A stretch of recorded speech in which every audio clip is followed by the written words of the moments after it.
specific hop, and that hop is grown, well, what used to be Czechoslovakia is where the only place that hop was originally grown.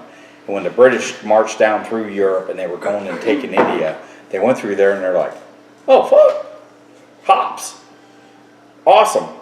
We have beer.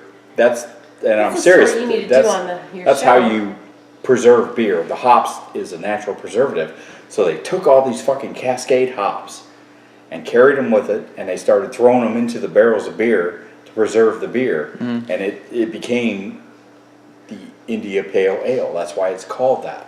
Oh shit! I always wondered what IPA. Yeah, this is like the fucking 1800s when the British were, marching across Africa with fucking horses and shit when they did that. All right, hello YouTube. John here with Beer, Bourbon, and Bushcraft. Tonight, we're going to talk about Kentucky Honey Barrel Brown Ale.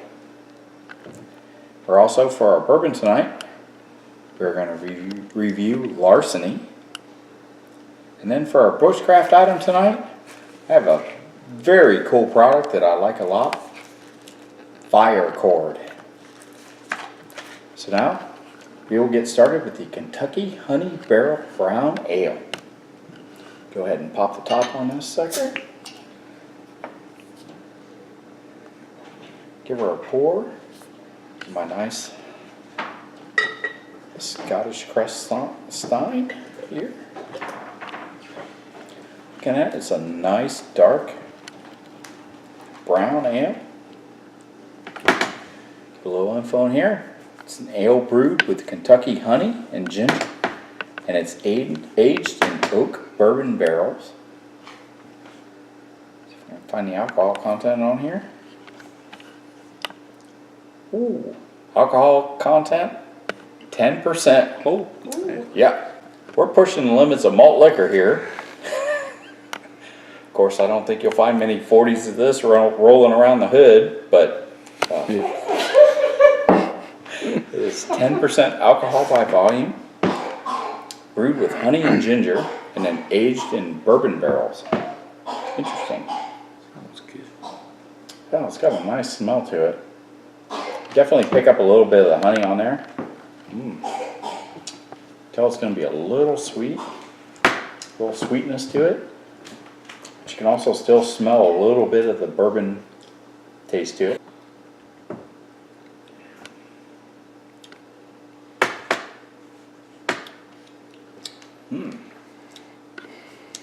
Definitely dark. Is a lot of chocolate malt, not much caramel. It's mostly chocolate malt, not much caramel to it.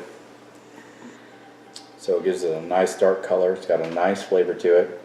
Pick up a little bit of the ginger, but not much. You can definitely taste a little bit of the honey in it, and you can also taste the bourbon barrel, the charcoal, and the excess bourbon that it picks up from being aged in the barrel there. That's a very tasty beer, in my opinion. It's not overly hoppy. Probably Great Northern hops if I had to guess. I don't know exactly what their recipe is, but it's a nice, mild, hoppy flavor. Great Northern tends to do that. All in all, that is a tasty beer.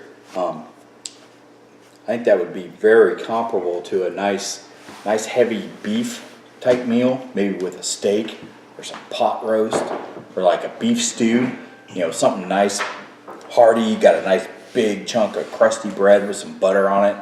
Big old pot of beef with potatoes and carrots in it, and a nice hearty dark ale that you're drinking. This would go great with that. Very good. Very interesting beverage there. I would have to say probably an 8 on my scale for this. As far as my personal taste, I think this is very good. Like I say, it would go very good with like a cold night, having a big hearty, comfort food meal. Nice dark beer that's not overly hoppy, not overly carbonated. It's nice and smooth. It has a good taste to it that would complement a good hearty meal. Wouldn't be something you want to go out on the town with the boys and pound a bunch of.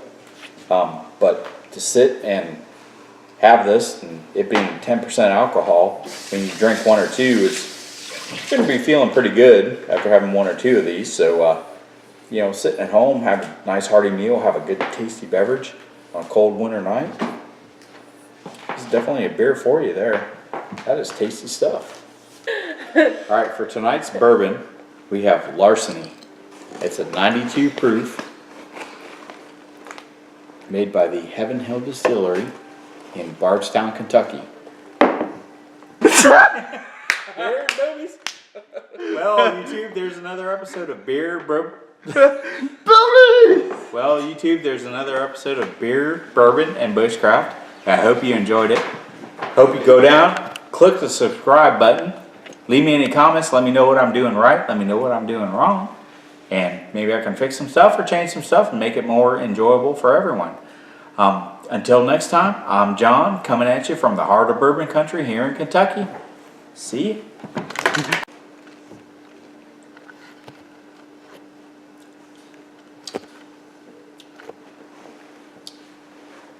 It's a nice, smooth bourbon. It's got a good flavor to it. It's definitely a corn and rye bourbon, not a corn and wheat. So it's got the spiciness to it. It doesn't have the sweetness to it, but it's not overly strong with the rye. So the rye percentage in there is probably a little bit smaller than some of the other rye bourbons out there.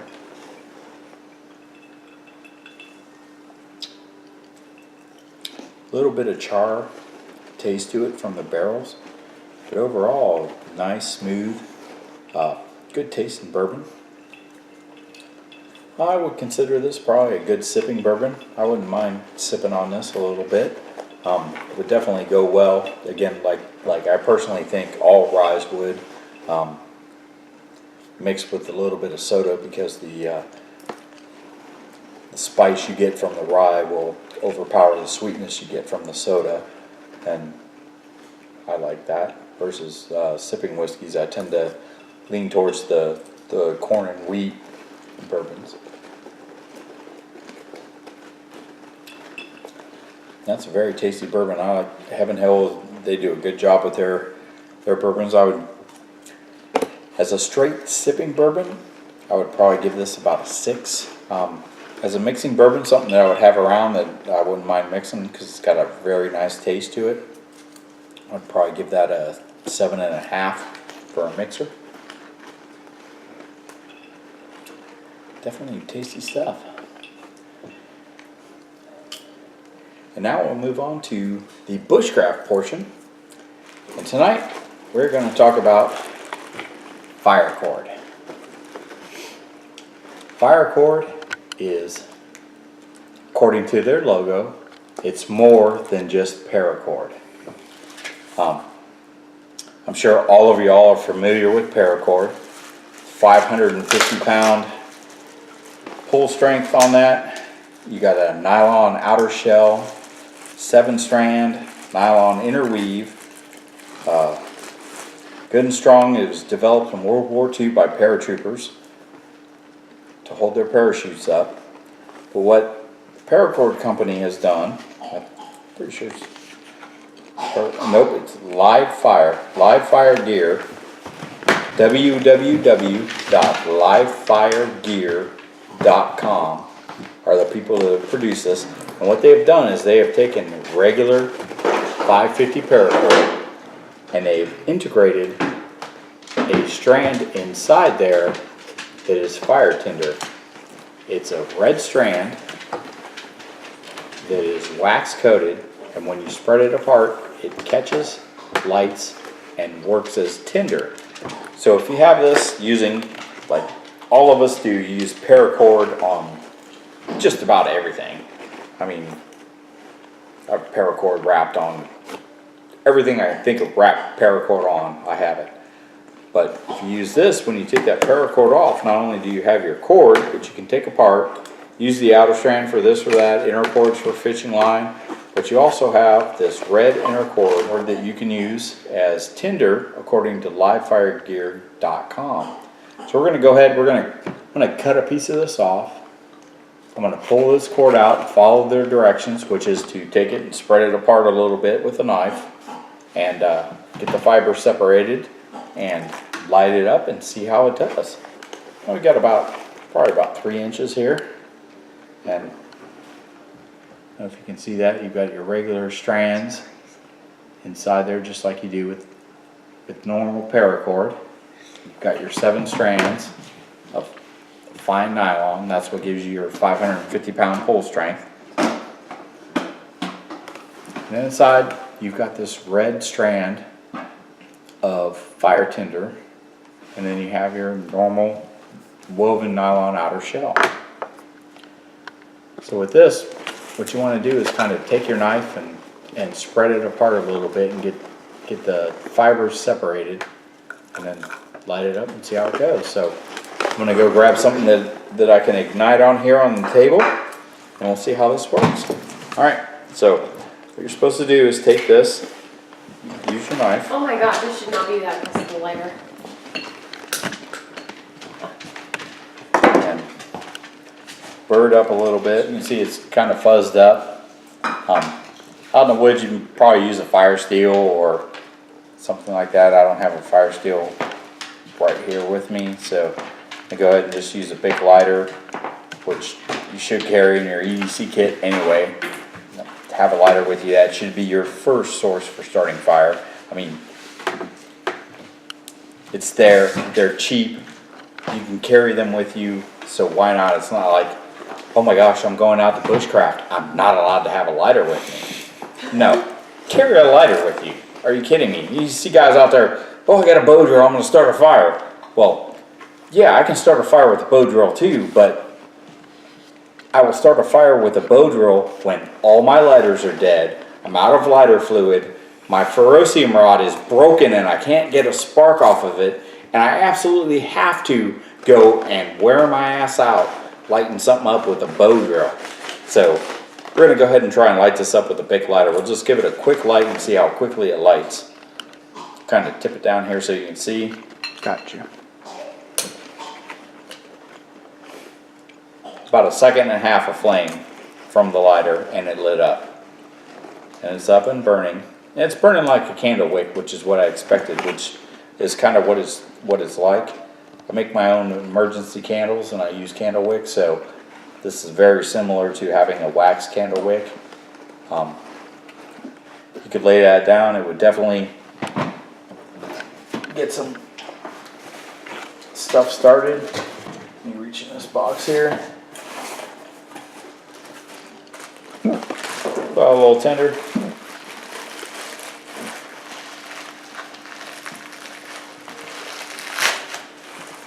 Loosen it up a little bit. Is that like plastic? No, it's natural fibers. Oh wow. And there goes your tinder bundle. Tinder There bundle. goes your tinder bundle. Tinder Lights bundle. up. Nice and quick. Buy your small sticks on there, which is another video.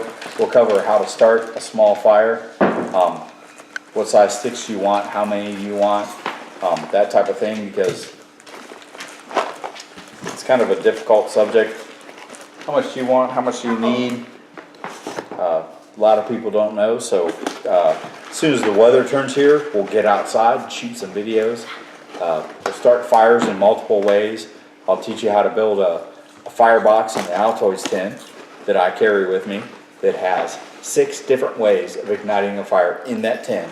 All of them easy, and they're all right there inside of an Altoids tin that I keep wrapped up with a Ranger band, and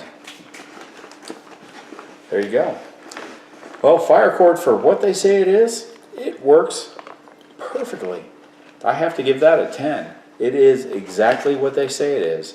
It is 550-pound strength paracord, so it is your regular paracord, and this one looks cool. It's kind of an ACU look that I've got here. Nice looking paracord. It's not just black or green or anything. Got a nice camouflage pattern to it. Got 25 feet here, minus about 3 inches that I cut off. Definitely use that to wrap some tools in a way that I can get it off and don't mind taking it off, and get the innards out of it. And then the wick that's inside there definitely lit well, burned well. It lit up the tinder. It did exactly what it was supposed to do. I'll have to test it at a future time and see if how well it takes fire from like a ferrocium stick, you know, little ferro rod. See if it gets a spark off that, or maybe some flint and some iron. See if it lights up from that, and see. But like I say, with the Bic lighter, it lights immediately. But I mean, I could light my tinder with a Bic lighter. I don't need to use the fire cord to light it. I can light my tinder with that. But at some point, I'll go ahead and test it with a sparker and see if I can get it to ignite. I would think it would. It lit up very well with the Bic. One question I have though is you burn the ends of paracord when you do it. Those of you that know how to do paracord, you know, you get your ends set there and you burn the ends so it doesn't fray or anything. Let's make sure this sucker doesn't just catch on fire and burn like a damn fuse. Something I just thought of. I'm like, oh, I got to burn the end of it here to square it off, and let's make sure this sucker doesn't just light on fire. Burn it like I normally would a piece of paracord. It seems a little stiffer. And you can see it's lit. Burn out. Yeah. Get the nice end like you do on normal paracord. So, hey, if I'm going to do a paracord project, wrap something in paracord, and I've got the opportunity, I'm going to go ahead and grab some fire cord and do it with that, just to have the extra component in there. So, again, I give this a 10. Well, YouTube, there's another episode of Beer, Bourbon, and Bushcraft. I hope you enjoyed it. Hope you go down, click the subscribe button, leave me any comments, let me know what I'm doing right, let me know what I'm doing wrong, and maybe I can fix some stuff or change some stuff and make it more enjoyable for everyone. Until next time, I'm John, coming at you from the heart of bourbon country here in Kentucky. See you.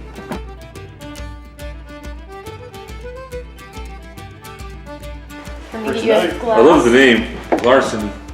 Oh, no, that makes him paranoid. Yeah, it makes I me made too. him. I was I sitting made there him. What the fuck, man? DHS is coming. Yo, get your guns. Mostly charcoal, so it's a dark roast malt. Shut up. Charcoal. Edit that out. No, give me one of those little cheap ones we stole. Yeah, it's on video. Yes.